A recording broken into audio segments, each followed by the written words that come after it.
อ่ะ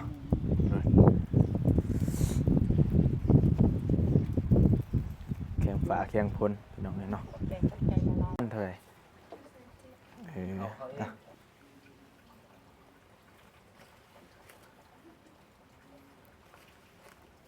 700,000ด้วย3,000ก็ตื่มให้เลยโอเคได้สำกับดำหนาลุยต้มเลยได้ลุยต้มเลยแมนแข่งฝนเลยโดยซื้อจังไรเนาะซื้อมอดซื้อมอดโดย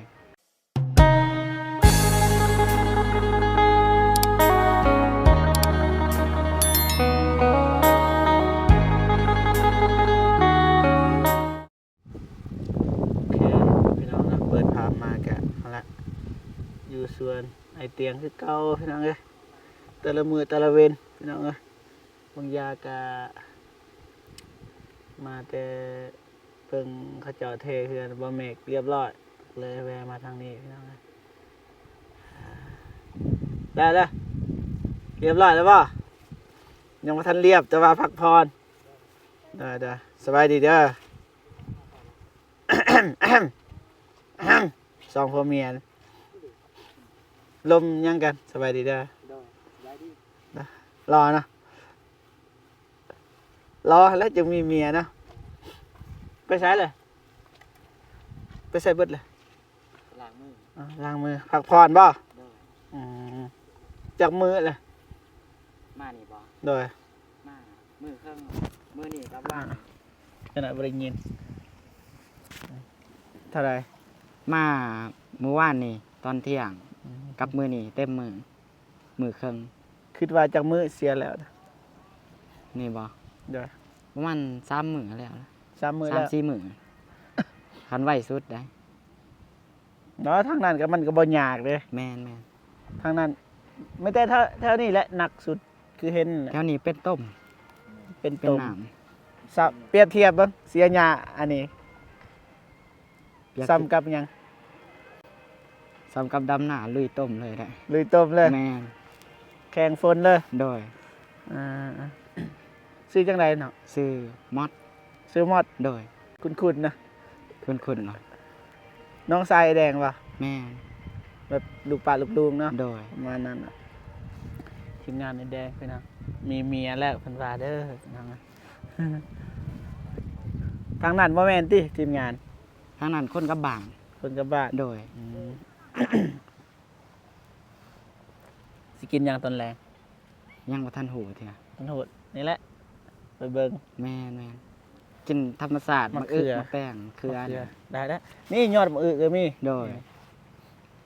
เด้ปากันเมื่อเลยพี่น้องเอ้ยพักผ่อนนะอย่าคำเลยพี่น้องเฮ็ดแนวใดมือทางใดสิต่อทางใดมืออื่นลุยทางนี้ป่ะแม่นลุยต้มเลยแหละให้มันแล้วตัวนี้ก่อนซะนี่ทางนั้นโดยแล้วก็จึงว่ากันบอลง่ายกับเฮ็ดน้ำลังก็ได้สบายดีบ่เมฆสบายดีเด้อเป็นจังไดเป็นวัดเป็นไข้ฝนตกไปพี่น้องโดยขอบใจหลายๆโดยขอบใจสู้ๆเด้อโดยโอ้ยถือเลยนี่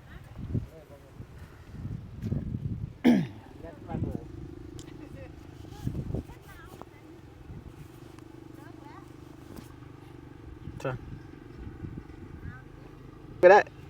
ยังก็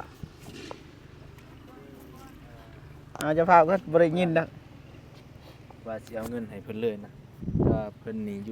ยู่กับสวนแต่เพิ่นนี่สิมาเฮือนจะเอาเงินมาบ่แม่นได้ไปเอาคันจองกันแป๊บนึงโดยตอกคลิปก่อนโทรหาโดยไปพี่น้องจ่ายเงินจ่ายข้ามให้ข้าเจ้าก่อนพี่น้องไงเอาเงินก่อนตี้ไม่เท่าเอาเงินก่อนเดี๋ยวบ่เอาบ่เอาแล้วมือเปื่อนเนาะ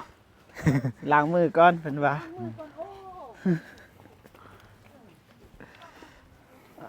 พี่น้องเอาเงินก่อนจังมือกระบาบแล้วตากเบิ่งเดือดตากฝนลักก่อนลักกันเด้อไอ้แดงเอ้ยขอบ่เห็นซ้ำ บักลานะเอ้ยบ่มีหน้าอย่างนี้โอ้เท่า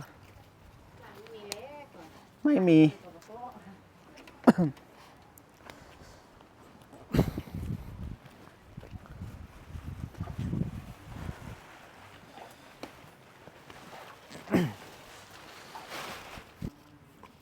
85จักคนมันนี่4บ่แม่นเฒ่าข่อยไล่ก่อนข่อยบ่มีเงินหน่อยเขาต้องรวมให้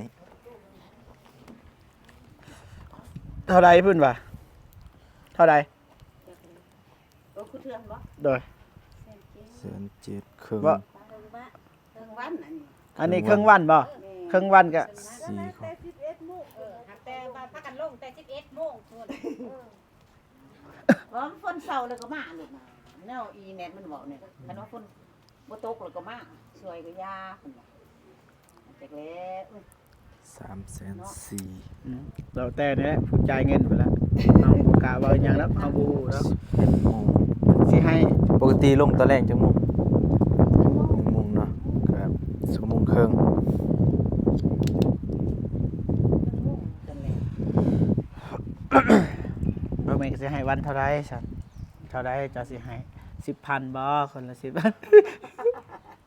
พอดีแล้วจีคลิปแหน่เพิ่นว่าบ่เอากันยาละยาละ เนี่ยแหละว่ะหนาวเนาะ หนาว แต่ จนสิเป็นไข้เลย ให้คนละแสนซะมาเลยกันสิให้ครึ่ง1,700,000ก็คือว่ามาไวแน่อ่ะ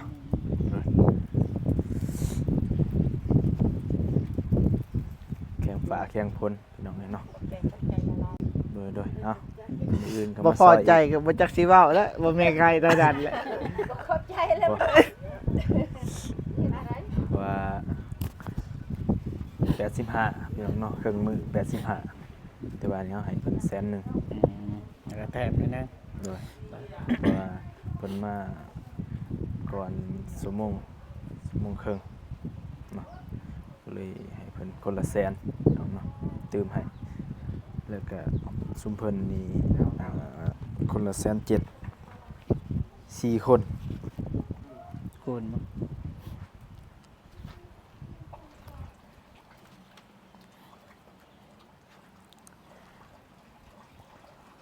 680,0001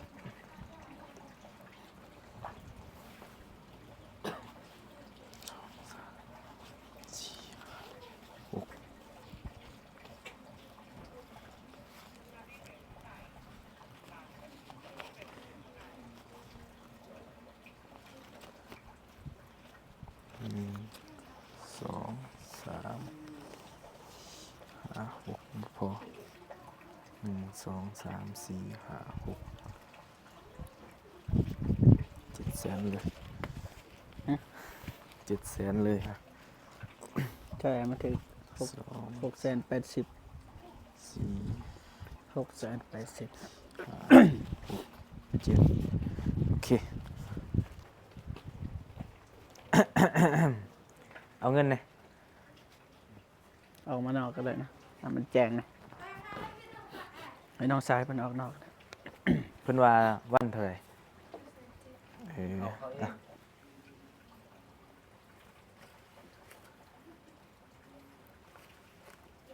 700,000ด้วย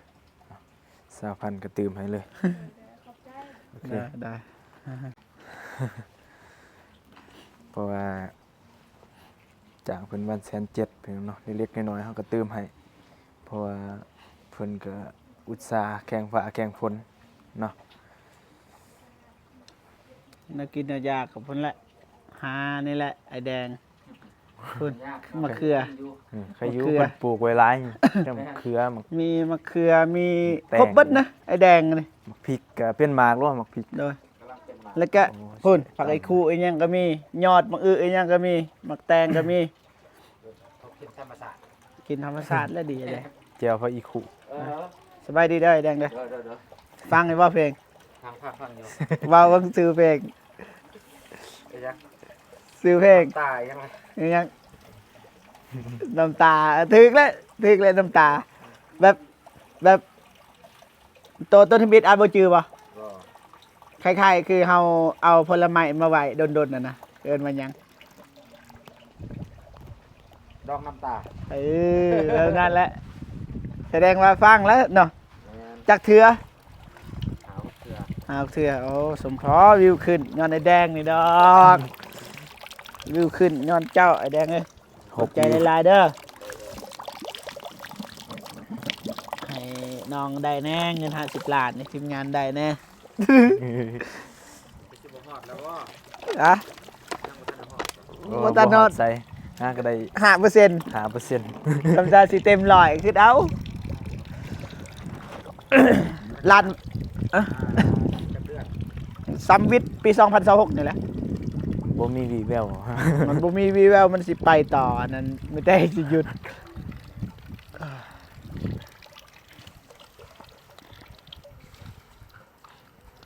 หามักแตงมากินบ่ โอ้ยาทับปะให้เราตำ แหงบ่มีแนวกิน ไปหามักแตง ได้บ่ไอ้แดงได้บ่ไปหามักแตงนี่นะ แต่ง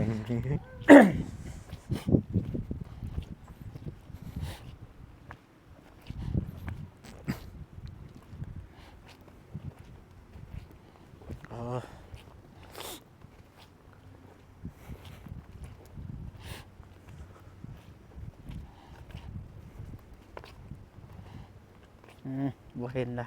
เบิดละเบิดแล้วพี่น้องเอ้ยเบิดแล้ว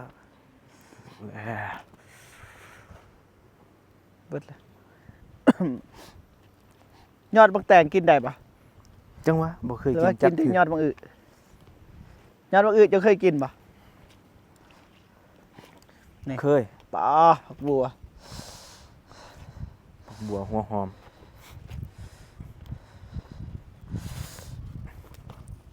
ท่านสิเลือกมักแตงกับอันนี้ขอยเอาตัวนี้ดีกว่านี่นี่มักแตงเอาเลยตัวนี้มันมีรสชาติกว่าเลยก็มักแตง มันก็คันผู้มักก็กินได้ เจ้าลองมั้ง คอยลองหลายเทื่อแล้วคันกินกับลาบกับหยังน่ะได้อยู่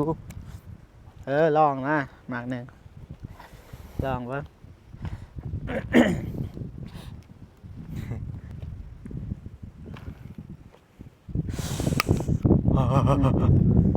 แต่งกำลังนวลนิดหน่อย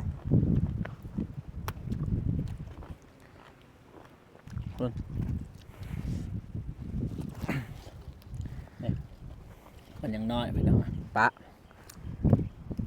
จ้างก็สิได้จ้างส่วนหนึงเนาะครึ่งหนึงมันคันได้เสียเต็มมื้อก็ประมาณ 3-4 มื้อพี่น้องเอ้ย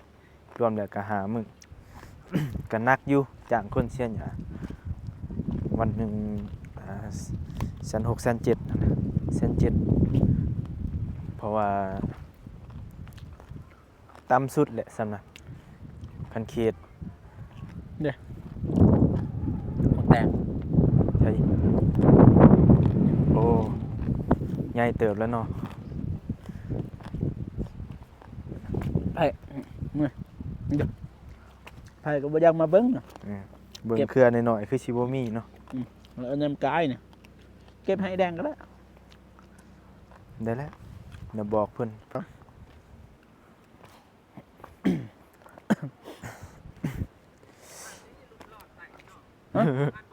ด้วยบอมัน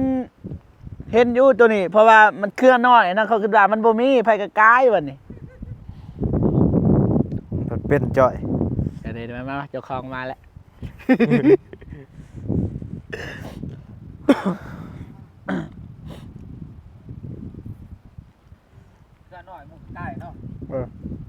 เด้ไอ้ตำส้มมือแรงเด้อนี่เห็นบ่เครือหน่อยกายไปกายมา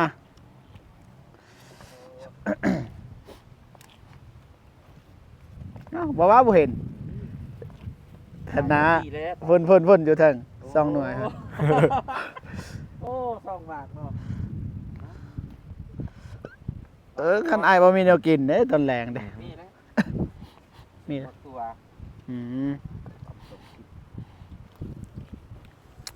เฮาหาแต่มะเขือเลยเฮา มักมะเขือ มะเขือเย็บไปนำ บ่มันมีแนวดำพดเต็ม เขือ เขือนี่บ่เสียดายดอกมันหลายพดเลย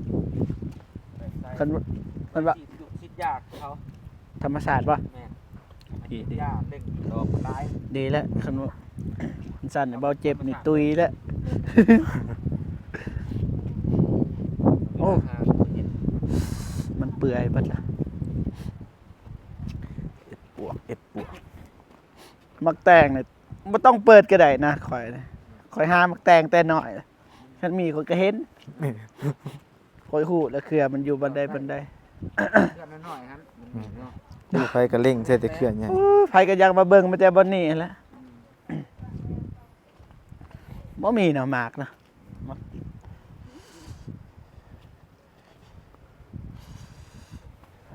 หามะเขือก่อนพี่น้อง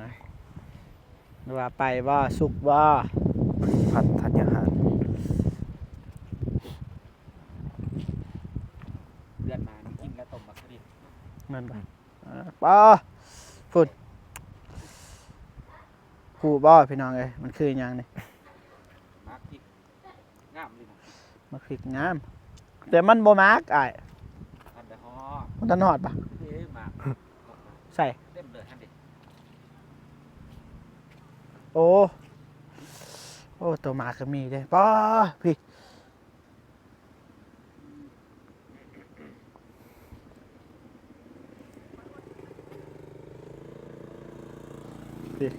โอ้งามเลย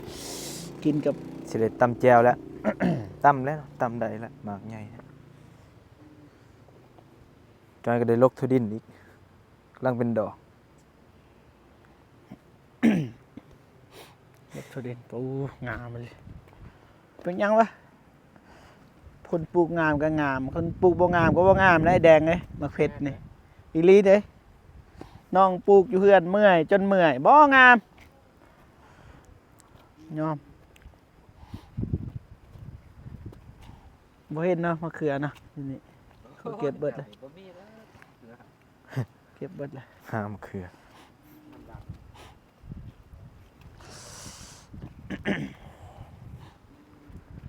มันกินมะเขือบ่จักเจ็บแขว เอื้อยเพิ่นเมื่อดำนาเปล่า แน่น เปลี่ยนกัน นะบ่ลกกะ ไอ้แดงกินกับจูน้องเพิ่นว่า แม่น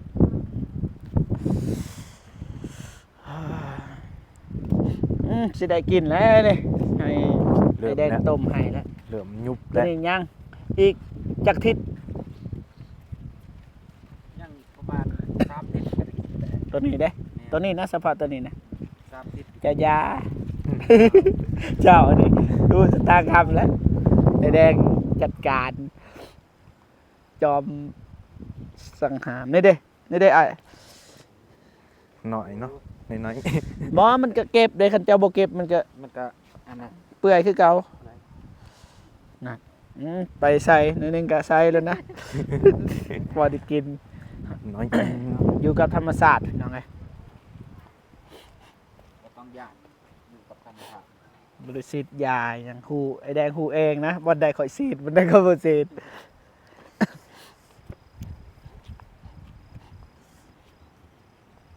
มาแล้วนี่เริ่มแล้วน้องบ่ยอมแล้วนี่ จะน้อยกับป้อนมือเขามาแล้ว ป้อนมือเขามาเก็บแล้ว บ่ยอมเลยเพิ่นก็บ่ยอมแล้วนี่ช่วงนั้นนี่เต็มแค่นี้บ่ฮู้ว่าเป็นหยังมันจึงตาย เขาไปเก็บเลยเขาดึงมันขาดเลยบัดนี้ตาย หักแล้ว อ้าว ลง อ๋อฮู้ฮู้ อันนี้นี่มันเคยถือผ้า แม่นแม่นแม่น ถือผ้าแล้วมันเป็นบาดใหญ่มากเลย บ่แม่นอันนั้นยังน้อยหันกิโลตอนยังน้อยฮะ แม่นส บ่ ม มีดอกบ่ถือกับผ่านี่ มันคือได้นี่ถือผ้า เวลาเสียหยาเดี๋ยวมันถือน้อยนึงดอก มันบาด มันเป็นแผลเลยขึ้นมาเลย แพ้เป็น ตอนน้อยนึงก็หักมัน นั่นมันเป็นนะ แม่นตามประสบการณ์ นั่นนะ มันเคยบาดแผลเก่า มันบ่อยู่แล้วมันแต่มัดเอา มัดเอา ปัวมัน มันจะซับใหม่ แม่นมีแต่ซับใส่เบียร์มัน ปัวบ่มีการปัวป่ะกาแฟนี่ ปัวได้อยู่จังได๋ก็หักคือเก่า แม่น มันแกนมันเป็นกันเลย บ่มีแกนเลย ระดับนี้บ่มีปัวเนาะ บาง ทิ ที มเฮ็ด คัน ไหม ตัดหญ้าก็เคยตัดหญ้ามันอาจสิบ่อันนี้ดอกมันดาดหน้อยหนึงว่ามันใหญ่ขึ้นแล้วมันเป็นแผลลมพัดฮะ ไฟเบิดเลยเหลือ 2% โอเค ป่ะเพื่อนพี่น้องไงมีแต่ว่าสิเดินทางกลับก่อนเด้อพี่น้องเด้อเนาะไฟก็สิเบิดแล้วเนาะยังได้ก็ขอบอกขอบใจขอบคุณ FC ทุกท่านที่เข้ามาให้กำลังใจ หนาว ตลอดมาพี่น้องเนาะจังใดก็ขอให้พ่อพี่น้องเนาะจงมีแต่ความสุขสุขภาพแข็งแรงคอยอายุมันคนยืนนะความเจ็บบ่ให้ได้ความไข้บ่ให้มีปรารถนาสิ่งใดขอให้ได้สิ่งนั้นเนาะอย่าเจ็บอย่าจนนะกายร่ำรวยๆเบิดสุขสุขคนพี่น้องเนาะสาธุเจอกันคลิปหน้าพี่น้องสำหรับคลิปนี้ไปก่อนเด้อพี่น้องเด้อไป